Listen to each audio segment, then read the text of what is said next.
All right. Happy Thanksgiving, everybody. Tonight, we had to start late. My oldest son had to work and didn't get off until like 4:30, so we had a late Thanksgiving supper. And Doug is, I believe, head of the plan. So it's just Joel and I tonight, this evening. And Joel is having some technical difficulties, but when I'm talking, he's going to mute his mic, and that way there's not this major echo. And if anybody wants to join us tonight after Joel gets finished with this and we kind of hash it out, I've actually posted the link for you guys to join us and actually be part of the show since we're missing Doug. And, you know, sometimes I just get bored with Joel, and we need another person to liven things up. And I'm joking when I say that about Joel, but yeah, I'd like to have some people on tonight. So go to my channel. For some reason, when I try to post it on the in all the comments, which usually they post, it didn't actually post the link. But if you click on that link, then we can let you in to the studio later on, and y'all can join us. So, Joel, go ahead, man. Hey, Scott. Unfortunately, I'm having microphone problems, but I mean, that was last week too. So the main thing is we want to talk about what's going on with the world. Scott, I'm just going to kind of run through my slides and make sure that it'll present properly. So I'm just going to jump in, and then you're going to mute for a little while, and then we'll try to talk after that. So anyway, here's my slides. I'm going to present, and let's see here. Let me make sure that I'm on present, share screen, and it's going to be the window, and it's going to be this, and share. Can you guys see this? Yes, you can. All right, let me present it. Yep, okay. So what I'm arguing is that Trump and Putin and Zelensky and Elon are working behind the scenes. Now, I've been arguing this for about a week or two, that Trump's doing something about a peace deal, and this was just published 4 hours ago from BRICS News. So the BRICS is Brazil, Russia, India, China, South Africa. And they're publishing and saying U.S. President elect Trump's team proposes halting all U.S. weapons deliveries to Ukraine if it does not enter peace talks with Russia. Down on the bottom here, way down below, Voltage is saying Trump's team says they'll cut off all the weapons supply to Ukraine if it doesn't sit down for peace talks with Russia. It's like talk peace or no more toys for you. So what I'm saying is this is setting up the peace talks, and Trump is trying to be the peace president. And really, it's odd enough that Trump wasn't a war president years ago. And we kind of thought he would be. We thought he would, brag and push and bully and get war. Well, instead, he's getting peace. So on the right-hand side, Russian President Putin slams the U.S. government for targeting Donald Trump's presidency and his family and presidency and trying to use lawfare against him. His family was attacked. His children were attacked. Gangsters don't do this in Russia. That's Putin talking. So, and this is 2 hours ago or 54 minutes ago. President Putin says Russia will not allow Ukraine to obtain nuclear weapons. It would be like us saying, hey, Mexico, get some nukes down on the border and launch them into Texas. We wouldn't allow that. Putin doesn't want to allow that. So what I'm saying is this may be, and Scott's been saying, Joel, say this is your opinion. This is not thus saith the Lord. And so I'll state it one more time. When they shall say peace and safety is 1 Thessalonians 5:3. It doesn't mean that we're entering into that exact time. It just sounds like a people. And I'm putting on Trump there the picture of Mount Rushmore. It factors into scriptures, okay? And I'm saying that he wants to be on Mount Rushmore. He wants to be the king of the world. He wants to be Mr. Big Guy, okay? I'm saying that Elon has gone to parties and worn Baphomet. And you can see, what he happened to wear on his coat there. Okay, and I'm copying and pasting it in, obviously. And Putin doesn't want a nuclear war, but you know what? He'll do it because he would win. So Scott and Doug have been pestering me constantly saying, Joel, stop saying, thus saith the Lord. So what I'm saying is, Well, and yeah, to be go. fair, you've never done that, but you'll state things dogmatically as opposed to this is my understanding or this is my belief. And remember, you got to mute when I'm talking. I'm trying. But yeah, it's not that. It's just, like for instance, you just said about Trump wants to be on Mount Rushmore and things of that nature. And when you state it dogmatically, it's, versus this is my understanding or current understanding. That's what Doug and I are talking about because we're pretty confident in our opinions too. So go Okay. ahead, sir. So basically, I'm saying that I went back 6 months ago and I started reading Revelation chapter 17 in the Hebrew. And I just looked at it and I said, 7 heads, 7 mountains, no queens. Kamala can't possibly win. And I said, Trump will win in 2024. It's logical. Is that thus saith the Lord? No, it's Joel saying, I think based on Revelation 17, and also Dmitri Duduman said back in 1986, that if you want to know about Jeremiah 50 and 51, certain passages there, and especially Revelation 17 and 18, you need to look at those chapters and say, that's the United States. Now, Doug will say the opposite, but I'm saying it makes more sense as I read between the Hebrew and the Greek. I just see that that's what's happening. So once again, 7 kings, 7 heads, 7 mountains are stated there. There are no queens. And so I couldn't say that with Biden, but I could say that since Kamala was running, that it was going to be a king. And it was. So that is not thus saith the Lord. That's saying Joel thinks this is what's going to occur. Okay. I was a part of a prophecy many years ago, summer of 2012, where a man named Chris prophesied that after Sukkot, certain things would occur. And they did happen exactly the way he stated. And he stated that the 3rd seal opened during the summer of 2012.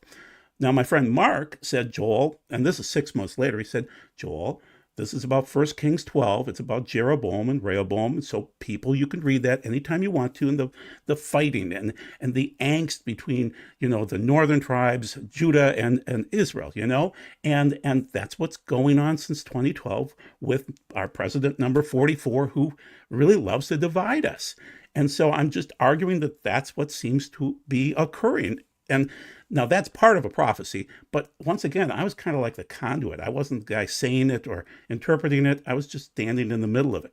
Okay, so then I have been stating that civil war would start on Cheshvan 10 of 2024.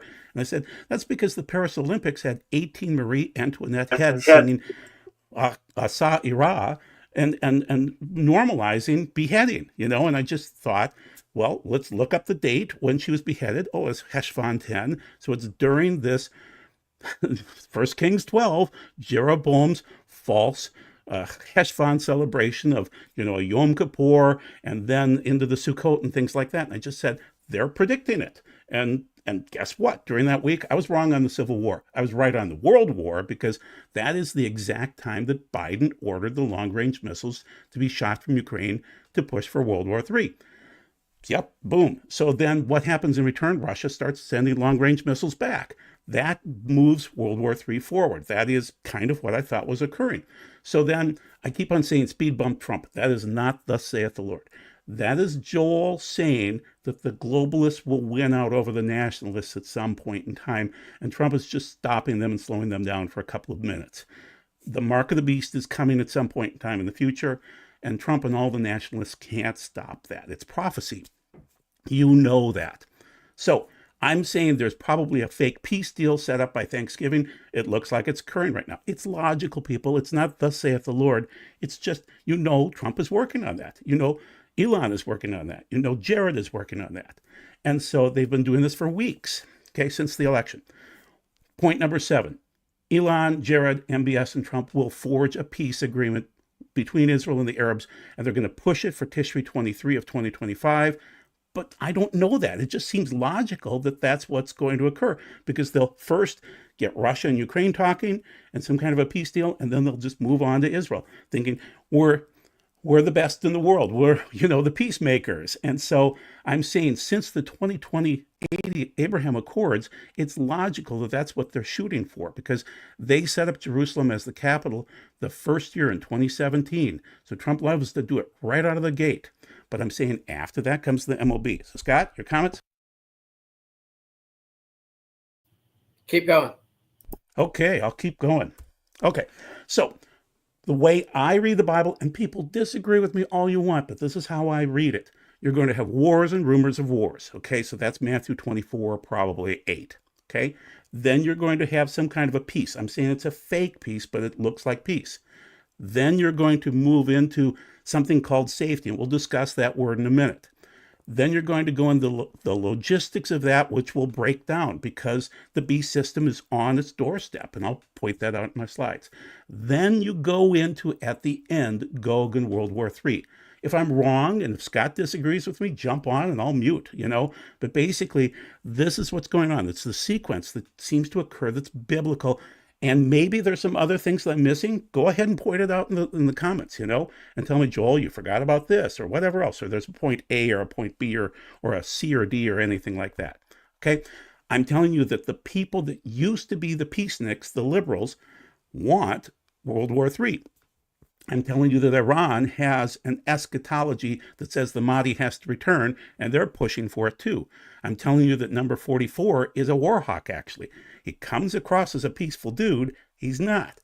He did unending wars, and he's still living in Washington, D.C., and he's still pushing them. And for some odd reason, the Atlantic and all of these liberal people, and keep in mind, the widow of, the man that started Apple, Stephen Jobs, his wife runs the Atlantic. And they're arguing that World War III is a good thing. Now, this is from 2022, but it's even worse. I couldn't find it today.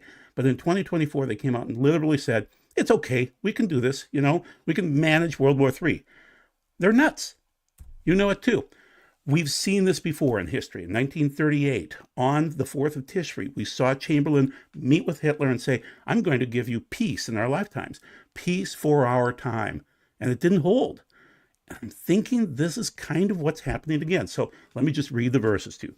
For yourselves know perfectly that the day of the Lord so cometh as a thief in the night, for when they shall say peace and safety, and that's G803, then sudden destruction cometh upon them as travail upon a woman with child, and they shall not escape.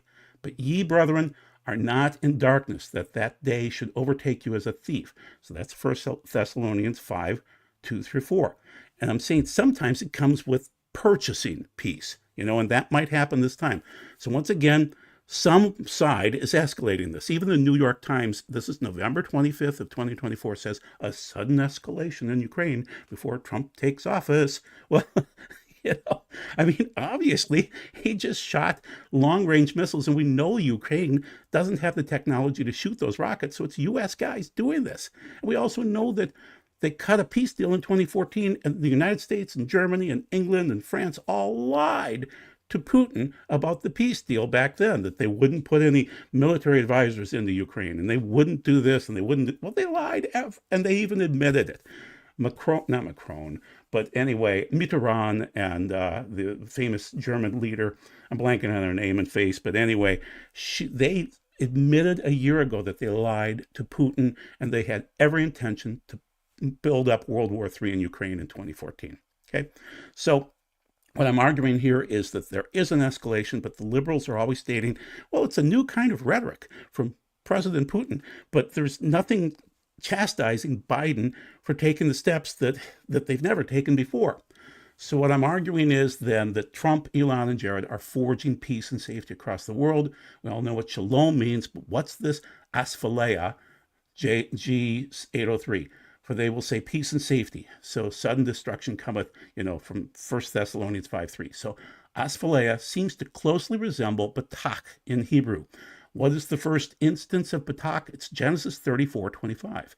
And it came to pass on the third day, when they were sore, that two of the sons of Jacob, Simeon and Levi, Dinah's brethren, took each man his sword and came upon the city boldly. Now that's the text there, but the problem is it's batak.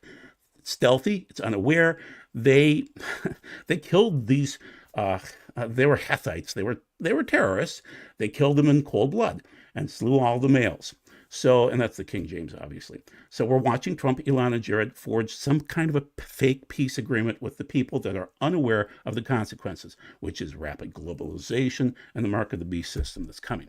Once again, I said sometimes you purchase it. So this is back with Abraham purchasing the cave of Machpelah for his wife, for Sarah, and he would sell it to me in your presence at its full value, and then I will have a burial site of my own. So somehow there may be some purchases going on too.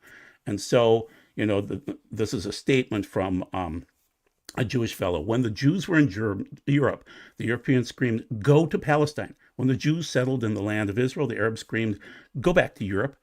But the reality is that the Jews are in Israel to stay. Abraham started settling the land by buying a cave. So watch for some buy-offs. That's how things work. And then what we're trying to lead up to And Scott doesn't agree with the weak concept, but there it is in the Hebrew. So I'm starting in 27. I'm reading Hebrew, so I'm going right to left. And he shall confirm. So that's ha-va, which is an and a ha, which is the definite article, givor, which would be increase, strengthen, change in some way, possibly the Abraham Accords, a covenant, a brit of some sort. We don't know what. With the Ravim, that's not just many, that's great many. They're powerful people.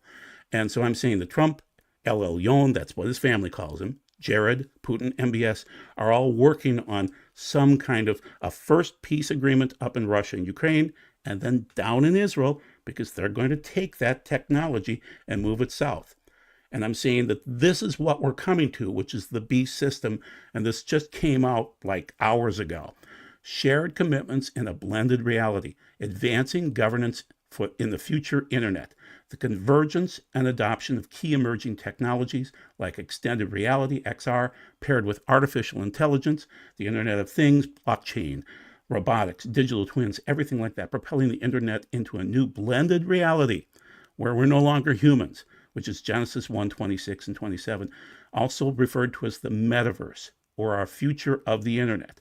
So what I'm saying is the WEF is telling us that we are not going to be human beings shortly. They're going to want to blend us into these other systems, and then they'll kick out the surveillance system.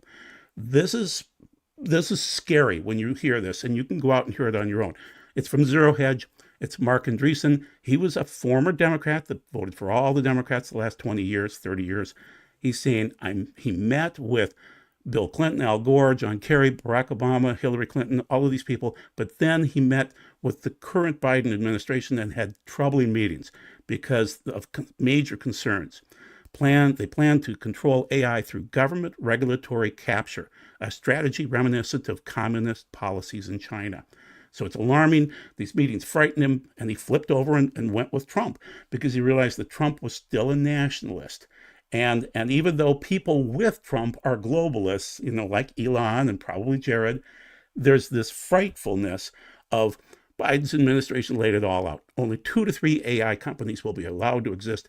Everybody else will be debanked. So if you run a nice AI type company, you'll be literally told you can't bank anymore and you'll be shut down. So they're going to allow 30 tech founders to be secretly debanked, and it's already occurred. No warning, no explanation, no appeals. Silent government power. Scott. Because it's not the government, it's the private banking institutions that are already controlling the central currency systems for all the nations in the world. They just want to make it to where they can have more control is the way I'm understanding it.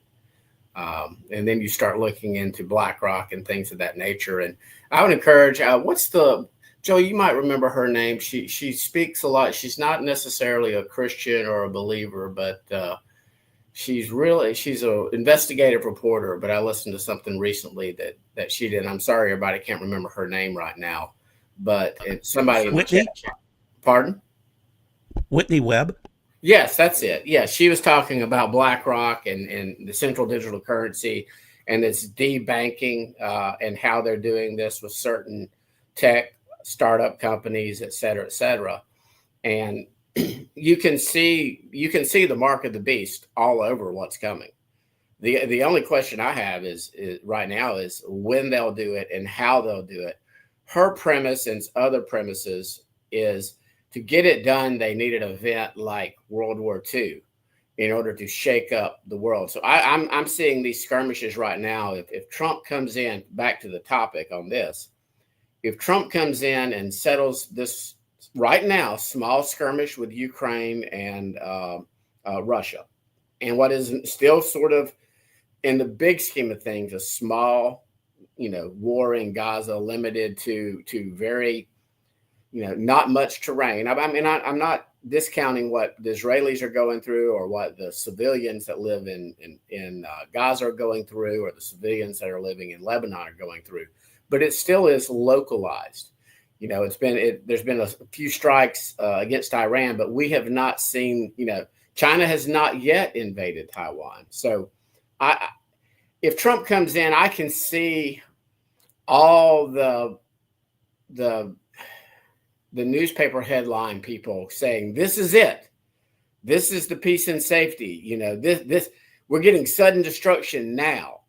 And I would just say tap the brakes on that. I think this coming peace will be after a much larger, wider scale conflict, in which, if you weren't a believer, you would actually probably fall in line with the global program, because eventually, if the world does not come together, it's only a matter of time, if you study history, before nuclear weapons and EMPs and these biological weapons get used, and we would literally either wipe humanity out or at least take us back to the Stone Age.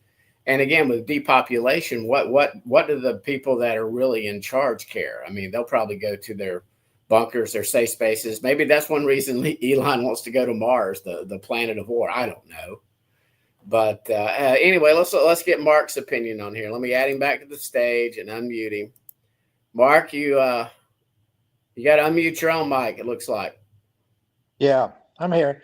Well, a point I want to make that I've heard Joel make a number of times that I think is wrong is applying the 7 kings and mountains of Revelation 17 and 18 to America. And specifically, if you go in there and read closely in Revelation, those are tied to the great city. And that great city, in my opinion, is Jerusalem. And so trying to apply those and saying that Elon Musk is this guy and so forth, I think is a wrong application. And that's what I'm just trying to point out. And that's why I jumped on Okay. here. Hey, Mark, have you ever pondered how it's kind of interesting that Jerusalem, Mecca, and Catholicism all are cities on 7 hills, and there are many of them. all are and all are antichrist religions. All right, but the issue is that there's only one city out of all those that are 7 mountain cities that has one in prophecy, and specifically in Zechariah 14, where the mountain splits in 2, and then you have a city of 8 mountains, and that's Jerusalem. And that's why I think it specifically is Jerusalem, if you go and look in the clues in Revelation. Well, I would say go back to Ezekiel 23, where Jerusalem is specifically called a harlot. Right. And there are other clues, I'm just saying, but in Revelation, if you go and really dig into what that is applied to, it's the great city, what those clues lead you to. And the only great city that's mentioned is Jerusalem. They apply it to Rome, you can go to, I think it's Corinth, I think it's, or Athens, one of the two, is also a city of 7 hills, and then Edinburgh, and I'm sure there are other ones. But the only one where you know for sure that a mountain splits in 2 and becomes a city of 8 mountains is Jerusalem, and that occurs when Jesus comes back at Zechariah 14. Well, and I put up Lisa's comment here. Mystery Babylon has always been where Satan's seat is in any given time in history. Right now, very likely United States, where the Antichrist starts reigning, Israel. So again, what she's doing, I believe, and correct me if I'm wrong, Lisa, you're saying that currently this beast system, this hard, and again, I look at the United States of America as a mixture of good and evil, black and white. There are solid remnant believers. There are many Christians in this country.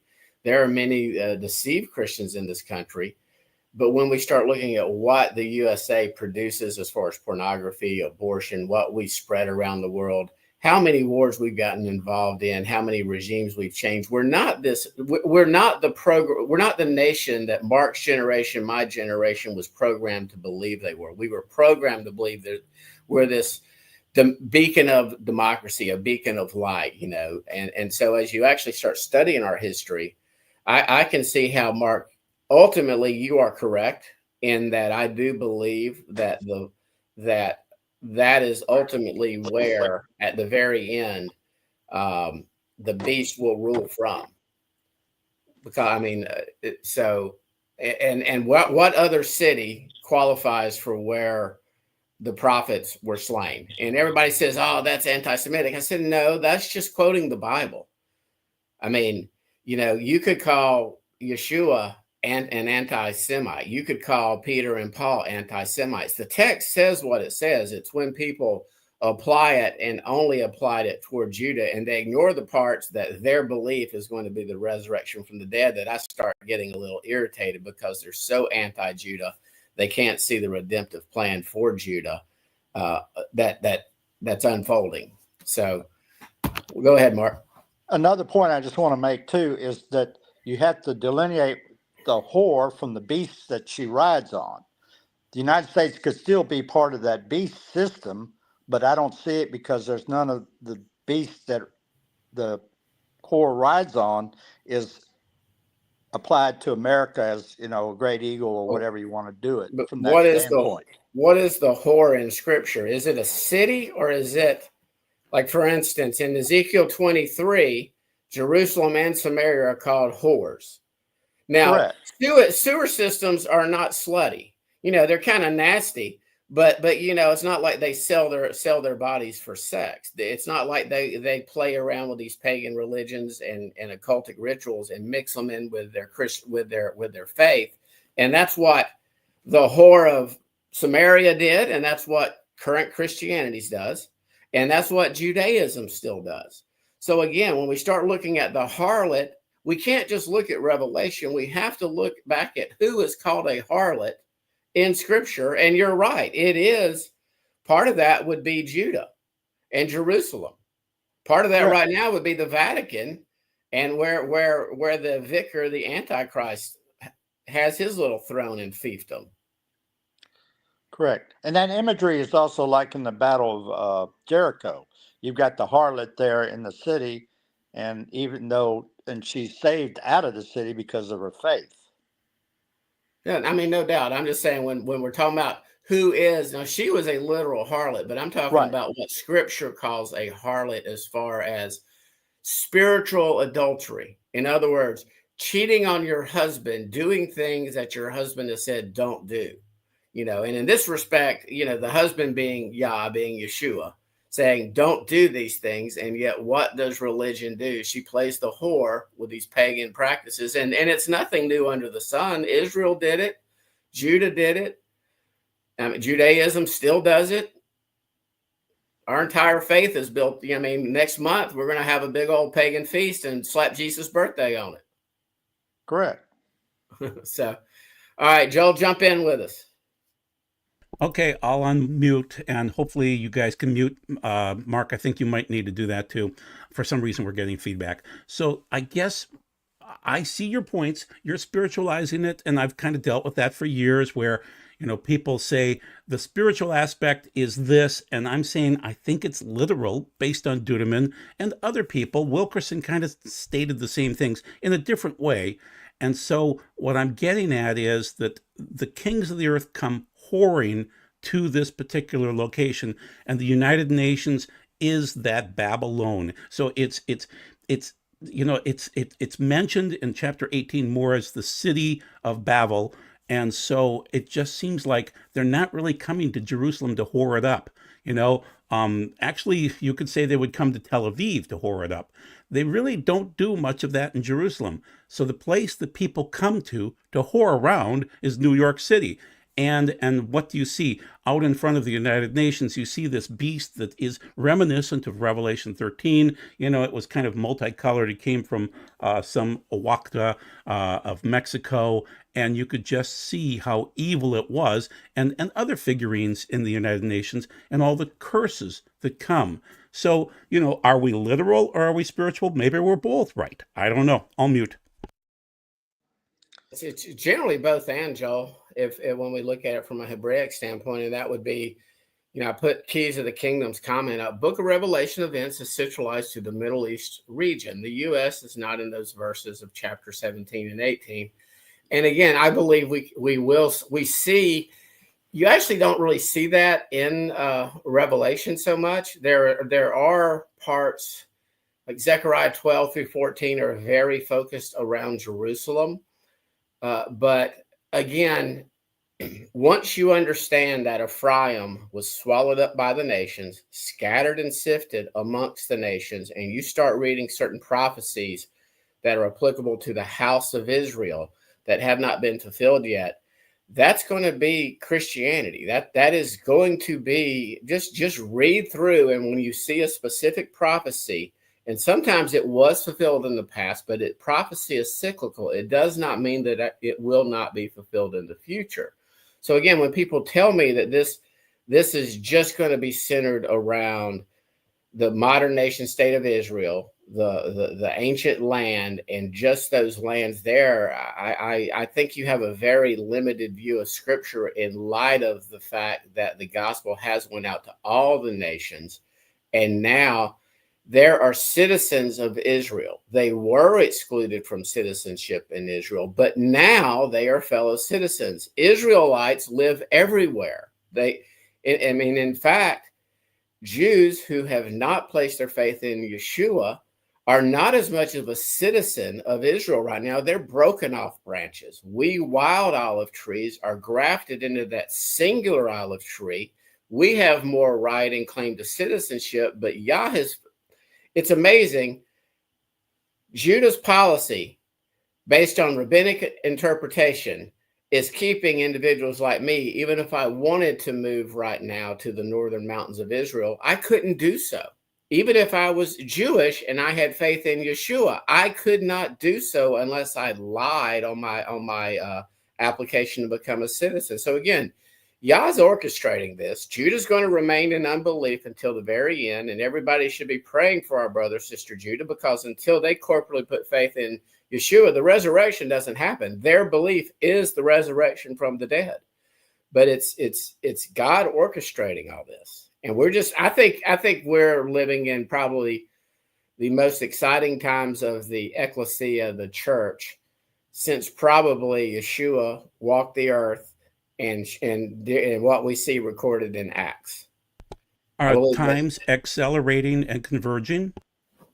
I would say they're accelerating, converging, and aligning, and the logistical side takes the push of a button this day and age, as you were talking about earlier, Joel, as far as things to really kick off to where there could be some major damage done by this evening before we get finished with this show. I mean, not saying it's going to happen. I don't think it's necessarily going to happen this month, but again, I wouldn't be surprised if something major broke out right before or right after Trump is inaugurated, if he survives and makes it to inauguration and they don't take him out. But again, if he factors into this end times, and if we are in the end times, Trump's a player.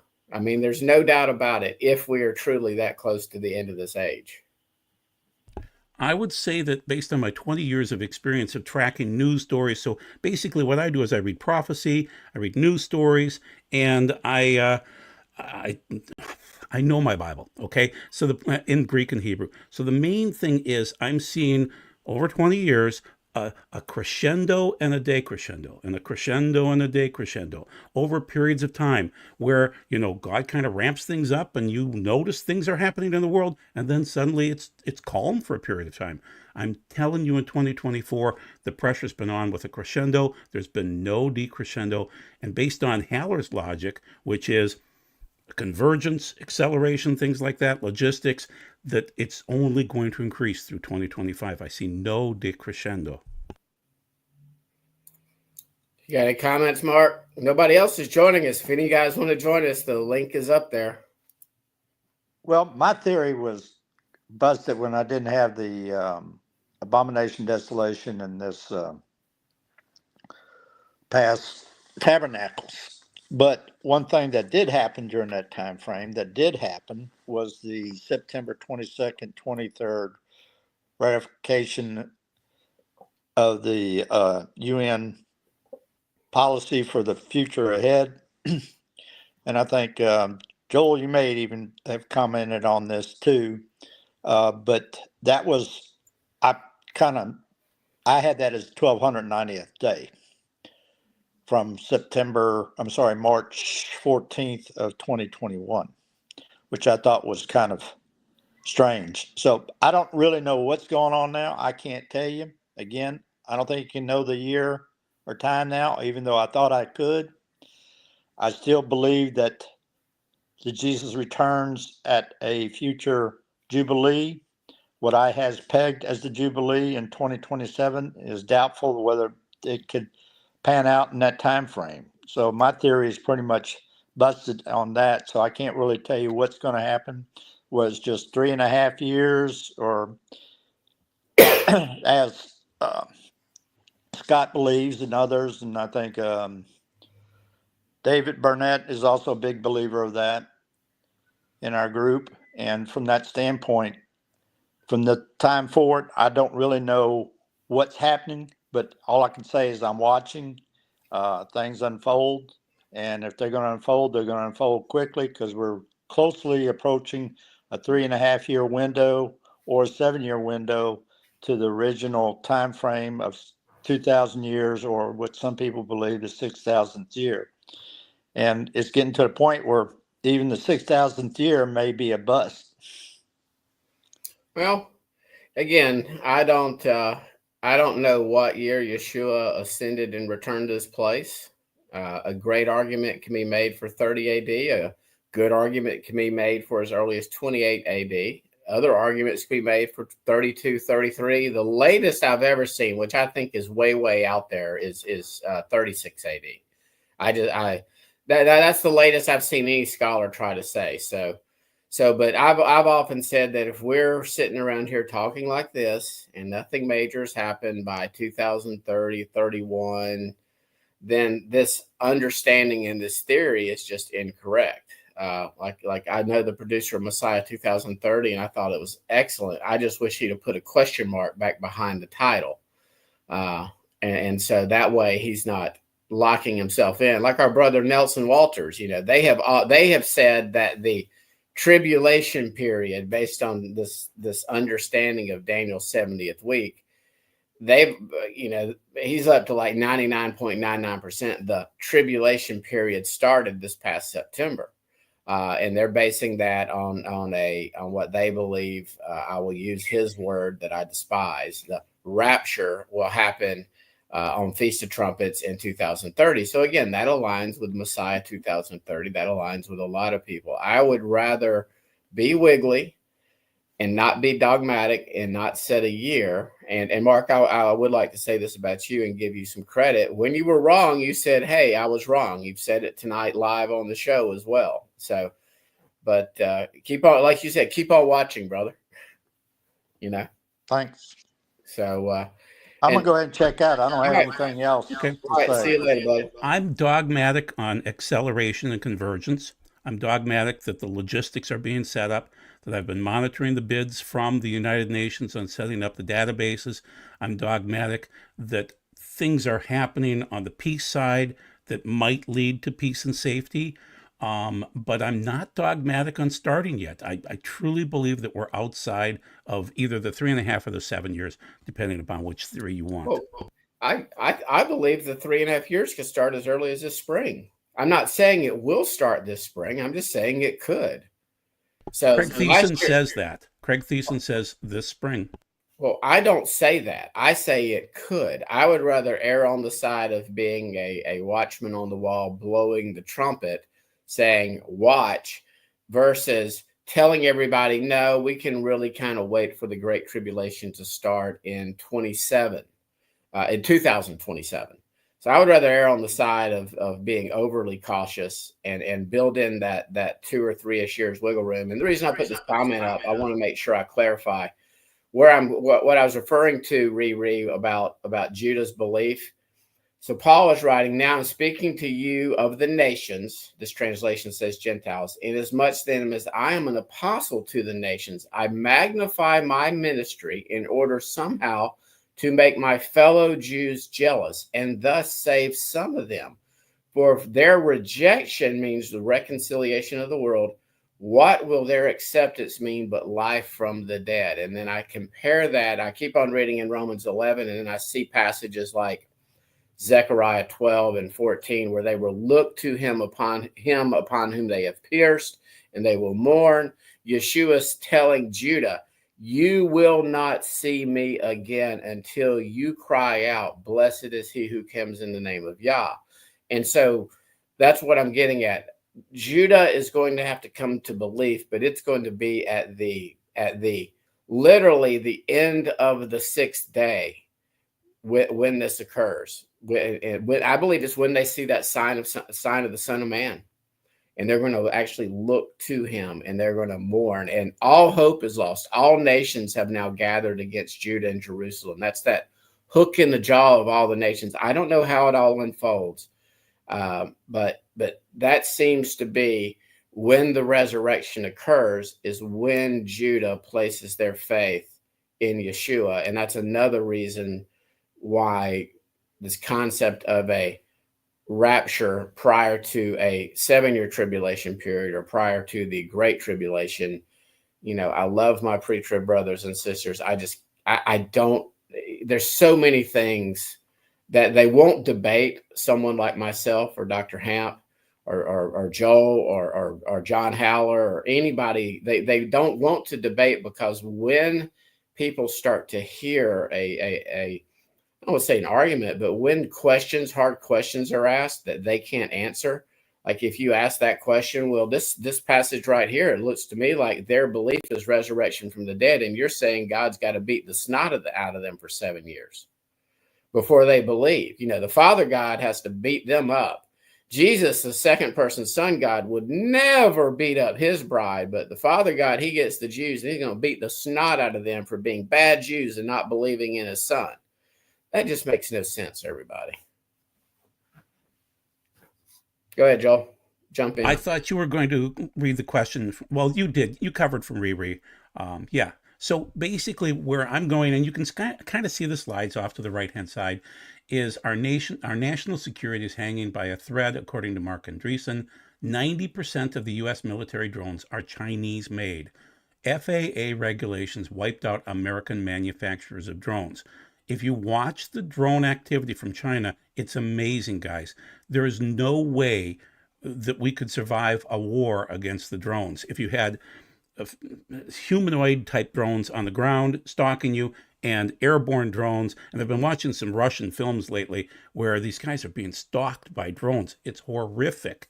And so, if you read Joel chapter 2, about verses 15, or maybe 8 through 15, you'll see that the grasshoppers are listed, but it's more like horses, more like certain, and they seem to charge and jostle each other and things like that. And I don't have the verses ready to go here, but the bottom line is the drone warfare is coming. And then in addition to that, let's read on the bottom here from Andreessen. If you thought social media censorship was bad, say on, I won't state the sites, but where it's bad, AI control will be 1,000 times worse. It's going to be control layer for everything, your kids' education, your loans. They'll debank you. Literally, you can't survive against this. And the current administration was pushing this forward, and we're almost ready to launch it. And then we won with Trump. And so, yeah. What I was going to say is, I do see this from the current administration and from the banking industry and everything. And I believe our Mama Rome has done an excellent job blaming the Jewish bankers when really the Vatican would be the mothership of the banks. And she's done a wonderful job deflecting, letting people blame the Jews. And it's this thesis, antithesis to reach synthesis type of thing. So, that, and then you get into all the Judah conspiracies, and the Rothschilds. And yes, Rothschild was involved. Money was involved in Judah's restoration back to the land. But back behind the curtain is the Pope of Oz, I believe, and their plan for this. And as we're learning more and more about what this, especially this current Pope, is kind of pulling back the veil on this universal Catholic religion where atheists can be a good person and be saved. A Muslim can be a Christian. So what we're now seeing from the current Pope, it's aligning with prophecy. I'll put it that way, and how everything is, like you talk about, Joel, and how our friend John Haller, how things are converging and aligning. So. So what I'm seeing in the convergence and acceleration is it's coming from, for me, 150 different metrics. That's what I track. And I've been tracking for 20 years. But now, instead of having one file folder in the, so it's like Scott going into court, he's going to have different folders ready to go for health, medical, other actions that he's going to be working with the judge to prove and things like that. Same thing that I'm doing. I just have file folders open. I keep on jamming information in there. Well, it's 150 folders, guys, that I'm tracking that are Matthew 24 factors, that are Revelation chapter 6, Revelation chapter whatever else. And so I pull it out like Google Analytics and just put it together as folders and stuff things into there. The main thing is I can get there through what the sun activity is, like the pole flip that I've been talking about for years. And that is happening right now. And the cool thing is we're getting scientific researchers coming out and saying, yes, the sun is going to micronova at some point in time. There will be a pole flip. There will be all sorts of weird signs, and the auroras are proving that. And solar activity is too. So the main thing is we see this happening, and so we want to prep you for that. But then also there's the financial side, there's the debanking side, there's the AI side. There's so many different activities, so they're all progressing. And so it's an acceleration where I actually see them overlap now. They used to be independent. They were their own little streams, and you just monitor them, and it was no big deal. Now they're flipping and touching each other. It's kind of like Elon and Trump together, working together, literally, or Jared working with the three of them. Yeah, Scott. I was just going to say it, and everybody's so excited right now about Trump taking office. How do you think, and it gets to this digital ID, central digital currency. Wow, what better way to track people than to have digital IDs? What better way to keep out illegal aliens than to have digital IDs? Walls can be built to keep people out and to keep people in. So again, be careful what you're asking for. If and when Trump, and again, I don't think even the most hardened, bleeding heart, programmed, indoctrinated liberal, well, maybe some 10%, would be too upset if he said if he goes hard against these foreign gangs that are operating on American soil and against the child sex traffickers or anything. But if they do offer sanctuary and Trump sends in the troops and there's some type of conflict, or if there's protests like there were back during 2020 when he was president but was running for re-election, if there's riots like there was up in Joel's neck of the woods and everywhere, I don't doubt it. I don't think him and the administration that he's bringing in is going to put up with that nonsense. And I didn't live through the 60s. I was born in 69. I didn't, but troops had to be called in. And if it ever gets to that point, everybody, it's not a good thing. And so that's why, I'm just saying, tap the brakes on being all hopeful and prayerful about Trump being your leader. And I know a lot of our listeners kind of have the same view that I do. Sort of I'm cautiously I'm optimistic. I'm glad Kakala didn't win, but at the same point in time, I'm very concerned about that. But I put this question up: does peace and safety have anything to do with the United Nations? And I believe ultimately they're the driving force behind the one world government. And if I don't read through all their nonsensical literature, but I listen to people who do, and who summarize it and go through it. And I watched a video by End Time Productions today. Nancy Pelosi in 1992 talking about sustainable development and all these little buzzwords that we hear now. A resolution about the environment to save the world. So this isn't new. And at the time, I think it was called Agenda 2021. They've kind of pushed it back to Agenda 2030 now. And again, I don't think that's coincidence that it aligns with approximately 2 days or 2,000 years after Yeshua ascended and returned to his place. And he's not returning till after that second day, when we're raised up on the third day, until we acknowledge our offenses. And this Hosea, that's in Hosea, which is primarily written to the house of Israel. And to that point, Brad is in comments. We got some people going back saying no, they want to be only Middle East centered right now. Everything's focused just around ancient Israel and it's Iran, it's Saudi Arabia, it's Jordan, it's Egypt, and no other countries are going to be involved in this end time game. And unless there is a world war which wipes America, which America wipes out Russia wipes out America, and only the Middle East doesn't get hit. That's just not feasible if we are that close to the end. America, and to this person's point, the United Nations will play a major role in this, and they're not hiding what they want to do, everybody. It's just the mainstream media doesn't really publish this in America, because most people would go nuts if they actually knew what they've been planning all this time. It's not like they've hidden it, but it's not been publicized. What's your thoughts, Joel? Well, I mean, they've publicized it in strange ways. Like we had the Georgia Guidestones that fell down recently, and they were prophesying, 500,000 people would remain on the planet. We have the Club of Rome that's been saying we really need to knock down, 6 billion people and get down to under 1 billion people. Okay. And they keep on saying that we are, we are basically passing gas and destroying the ozone layer or the carbon dioxide levels and things like that. And it's like, no, we need humanity. The problem is they don't want our humanity. They only want their humanity. And so there have been publications over the years, but now they're more bold, Scott. I mean, what I just showed you tonight from WEF is rather bold. It's in your face about how they're going to mix AI together with humanity. My point, Joel, was yes. Not saying they're really trying to hide it anymore. You just still didn't hear about it much on mainstream media. It's still not being publicized. You have to go to the interweb. You have to find people like Whitney.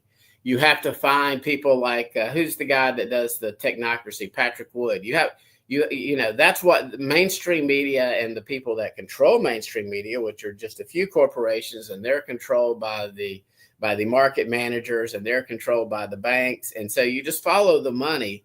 And there's a reason that their plan has not been made public, especially somewhere like America. But back to this issue about first century readers did not believe Revelation 17 and 18 was talking about the Middle East regions. They were seeing these prophecies about Rome. And again, I would just encourage the brother, go to DC and look at the Capitol building, compare it to the Vatican. Look at the big giant penis that we call the Washington Monument, and go look at the Vatican, okay? America has been the military arm for the Fourth Reich, or the modern Holy Roman Empire, since World War II. I mean, when Libya, Libya didn't want to get on to Mama's. I'm not going to say it. Libya wanted to have their own currency system, so we took them out. If you don't, that's where so many people don't understand just how wicked this country has been in meddling in other countries' affairs, just for control, and ultimately to this issue, ultimately going to be used to bring together this one world government. We just think we've been a beacon of democracy and a beacon of light, but things really, really changed, especially after World War II. And one of our presidents who most likely got assassinated because he wasn't playing the game. So we'll see if Trump's part of the team or really is not. Go ahead, Joe. So what I get at with Scott, is what I'm looking at is the Pope is part of one of the beast systems. I would claim that the two horns, the second beast, so to speak, of Revelation 13 is the Pope. And he's the one pushing the issue. So, we all have different opinions. I love my Catholic friends. They're pro-life, and they're godly, and they're good people. And God has told them to stay in the Catholic Church. Fine, stay there. But the main thing is their Pope is just every day he's coming out and saying something horrible that's anti-Christ. So there are many antichrists. I would say that the Pope is running the second beast of Revelation, and so he will hand power over to that final beast at the midpoint. And it's odd with all the peace stuff going on right now that the Pope is not saying a word. He's just doing his stuff, which is destroying the Catholic Church and destroying their faith and trying to attack his believers. And so it's just interesting. So yes, the Pope factors in. I'm not saying the Roman Catholic Church. I'm just saying the Pope and his a few of his leaders. And according to Malachi Martin from many years ago, the 90s, in Windswept House and other publications that he put together, that there are demon seeds in the Vatican. And so, yes, that's part of my theory. It's just that it's more nuanced than other people. I don't say it's just the city of Rome and Seven Hills and things like that. I really believe that that there are many players, many antichrists, and the Pope happens to be one of them, and he's one of the beasts. Whoever the vicar, the antichrist of Rome is at the time, I've always, as far as an individual, I've always thought that if you boil it down to a person, that it would be the Pope, saying this is the Christ. You know, we with this esoteric secret knowledge at the upper echelons have long known this. We're now sharing it with you. Now how that plays into beings from other dimensions, the alien disclosure, everything, the drip has turned into the faucet's now on at a steady stream when it comes to the extra dimensional disclosures that are happening. I don't know how they're going to play into this, but if we are at the end of the age, they're factoring in somehow. And I would encourage people to, you know, I don't say I agree with everything that, say, you know, Tom Horn or Russ Dizdar or L.A. Marzulli put out, and they don't agree with everything that I say, and that's okay. We're all going to have differences on this, but those guys are very knowledgeable on this topic, you know. So if anybody's interested in how aliens may factor into these end time events, you know, I would encourage people to check them out. I would say that they're extra dimensionals. And so I'm noticing a preponderance of extra dimensional activities, and we're documenting it more. And L.A. Marzulli just came out with rungs of disclosure, and he has more information. Now, it's still conjecture. Scott, you could not go to court with what they have yet. You could state that something bizarre is going on, but you couldn't win in court with that. But it is getting more exceptional. And so I think that will heighten next year. And so I see more of a convergence coming from, as I mentioned, about 150 different directions as they all accelerate and converge. And so ETs is part of the thing, or EDs as I call them. And so it seems as though we will start to get more glimpses over time, and then eventually the Pope will be involved in it. Now, he keeps on saying that he wants to baptize these aliens, and that literally is his phrase, you know? And so the main thing is that he's involved with this. They have their Lucifer binocular telescope down in Arizona searching for EDs. And so, Scott, you aren't muted right now. Is there feedback or not? There's only feedback when I talk, brother. Oh, okay. All right. Okay. Interesting. So anyway, the main thing is the Pope's involved in this, guys. There's no doubt about it. And there are many players. I mean, I'm documenting 30-ish players right now that are vying for being Antichrist, and they all want the job. You know, I mean, they are all evil. And so, you know, we'll just wait and watch the horses run, and the winner will be the Antichrist. So, you know, I'm not going to state anybody like that, but I will state the players, you know. And he'll be the beast. You know, I'm just not a big fan of that term Antichrist. I like to stay biblical. Not saying there's not going to be someone, a beast, that takes on that ultimate final future role that everybody calls the Antichrist, but I just think that's a term that has become part of the nomenclature, and rather than trying to change the terminology, we've just accepted it, sort of like the rapture term. So you know that Macron would love to be the beast. You know that our little friend up north in Canada, the little French guy, would love to be the beast. And you know that Elon has the ability to create the mark of the beast. And there are people out there stating he has been told that he will present the mark of the beast. He's developing Neuralink. I mean, there are connections there that work, but there are many people vying for it. And so once again, you just monitor them all and see what happens. The slide on the right is Alex Jones. I normally blow him off. I have been watching him for 20 years. My friends have said, oh, you need to watch him. And I thought he was a joke for 20 years. He's been accurate lately, very, very accurate. So he's the one that came out with this Global Peace Summit at Mar-a-Lago, and he was right with this. I mean, I just showed you the news from BRICS magazine today that they came out and said, yep, absolutely, that's what's been going on. So it's interesting how Tucker Carlson is a media personality that's really expanding. Alex Jones, of all people, is too. Yeah, sure. I was going to say, yeah. Tucker's dad, who was CIA, he probably wasn't part of Operation Mockingbird. Probably still is not. I'm being very facetious when I say that. I don't think it's any coincidence why Tucker all of a sudden went out on his own. I'm going to hope for the best with some of the people. Tucker is learning about his faith now. He was not really that faithful years ago, and also, well, let's be honest with you. For me, I was a standard boring Christian until 2006, when I had open demonic attacks against me, and 2007. So then, yeah, sure, Scott. Yeah, I'm not judging his heart or anything, and again, I would hope that he comes to faith, even if it's an infant saving faith in Jesus. Okay. I mean, because again, not our job role to judge people if they have the basics down and there is repentance. I don't know that would still say that he couldn't be controlled in some way and maybe even being, because I listened to that interview he did with the country songwriter. And you could tell that Tucker practically knew nothing that was in the Bible.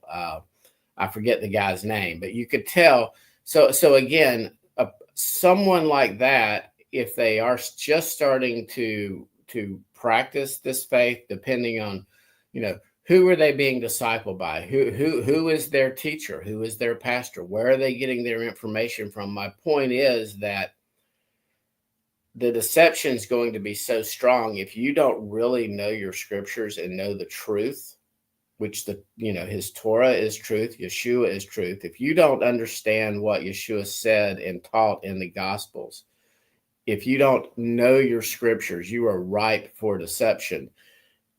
To that point, I want to give a shout out to Rachel Baxter, who we had on that just this morning. She put out a video where she actually, apologized and repented about some of the things that she was hoping for in her heart, and really thought that with Trump being elected, there would be this great revival. And it's sort of a tap the brakes, everybody. If you start to see this, especially this Heritage Foundation 2025 agenda and this Christian nationalism things start being pushed, it's going to look great.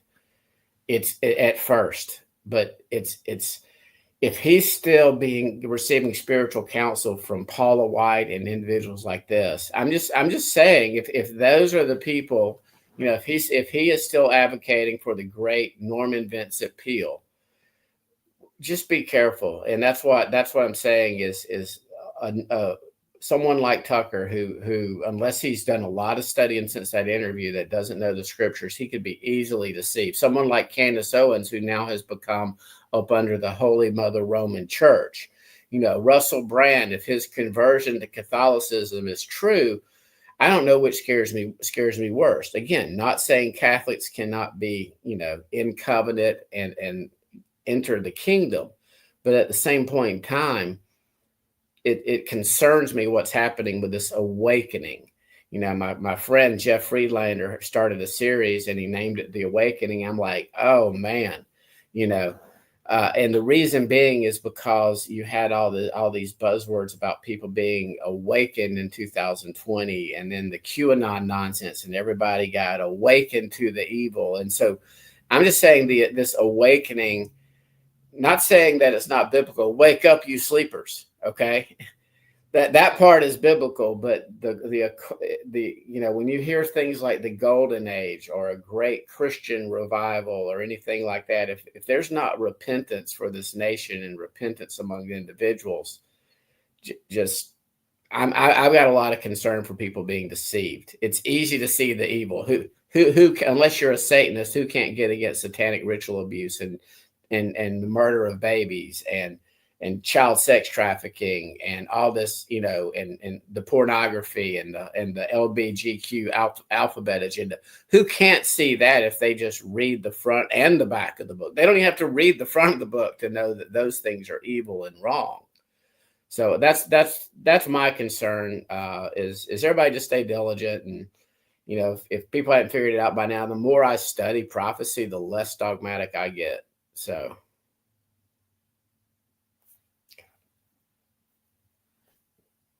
Oh, John Rich. Yeah. So his name was John Rich.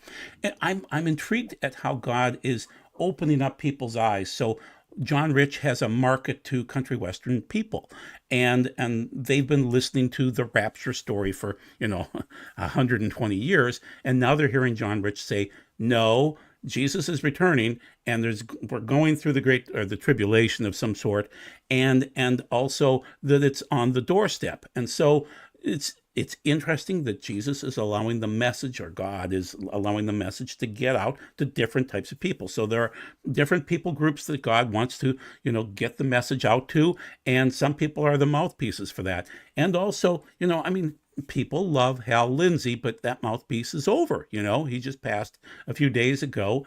And so it seems like God is raising up new people to do this, to get the message out.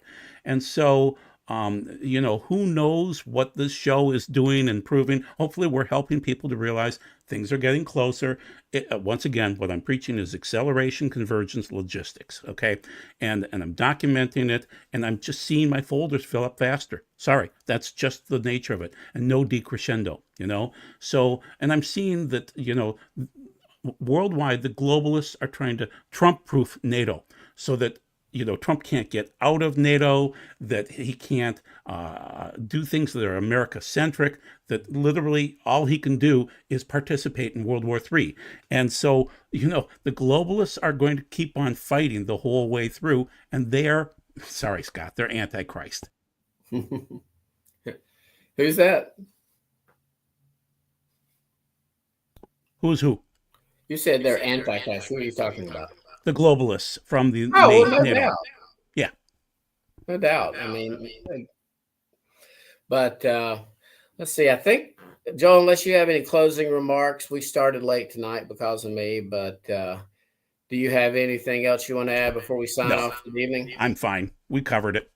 All right. Well, hey, everybody, I think we have guests all December, and then so should be an action-packed month with various guests. I think our next guest, we're going to be discussing the minor prophets, the label that we have given them.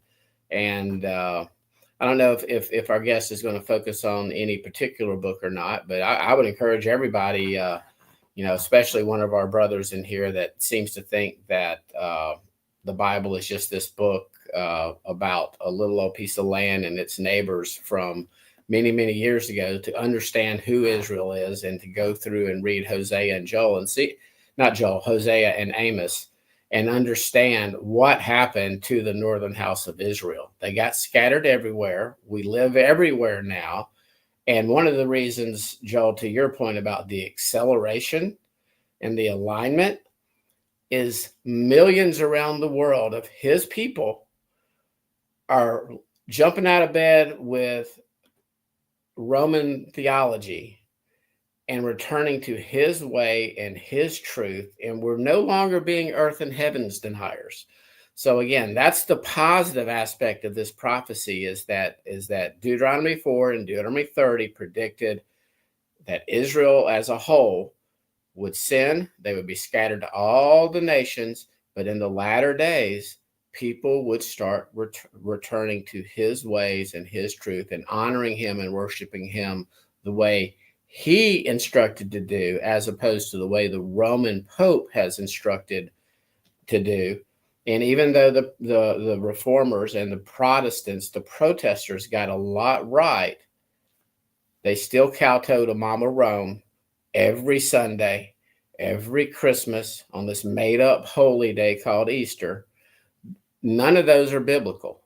So again, the part they got right by mistake almost is every first fruits and every Pentecost just happens to be the first day of the week. There's nothing new about it. So everybody, y'all have a blessed rest of your week, rest of your Thanksgiving, depending on your time zone. And y'all have a good evening. We'll see you next week. Bye. Whoops. I don't want to leave studio. I want to end stream.